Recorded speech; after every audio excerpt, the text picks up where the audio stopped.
हे बघ बाळा, काय करायचं? 450चे 10% म्हटलं, कुठल्याही संख्येचे 10% म्हटलं तर सुरुवातीला ती संख्या जी आहे ती लिहायची. 10% म्हटलं की एक अंक सोडून दशांश चिन्ह द्यायचं. झालं तुमचं उत्तर. म्हणजे 450चे 10% म्हणजे होतात 45. मग दुसरं एक्झाम्पल बघ. 125 आहे. 125चे 10% बरोबर किती?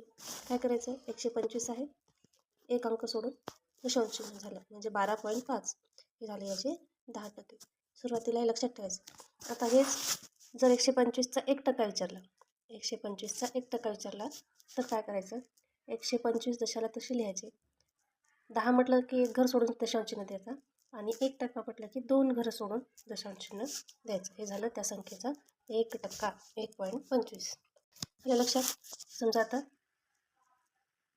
338 आहे, याचा तुम्हाला 1% विचारला.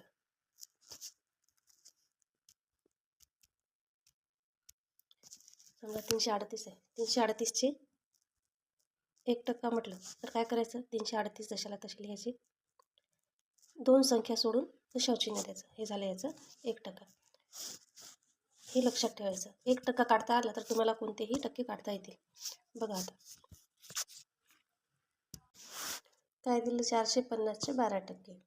मग काय करायचं? 450चा पहिले 1% काढून घ्या. 1% काढायचा म्हणजे काय करायचं? 2 संख्येनंतर पॉईंट द्यायचं. पॉईंटच्या उजव्या बाजूला जर 0 येत नाही लिहिला तरी चालतं. काय आलं मग? 450चे 1% आहे ते 4.5. त्याला गुन्हेला इथं जेवढे टक्के दिले ते करून घ्यायचे. 12×5 60, 40 6, 12×4 36, 36 आणि 6 42. आता पॉईंट कुठं द्यायचा? इथं बघायचं. एका संख्येनंतर पॉईंट आहे, मग एका संख्येनंतर पॉईंट द्यायचं. उत्तर आलं 42. 562चे 15%. 562 जशाला तसं लिहून घ्या.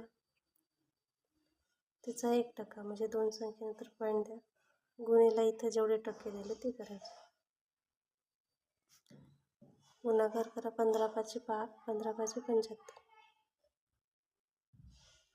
अच्छा आले 7. 15×7 9 7 97. चाले 9. 15×5 75 आणि 9. 75 आणि 9 होतात 84.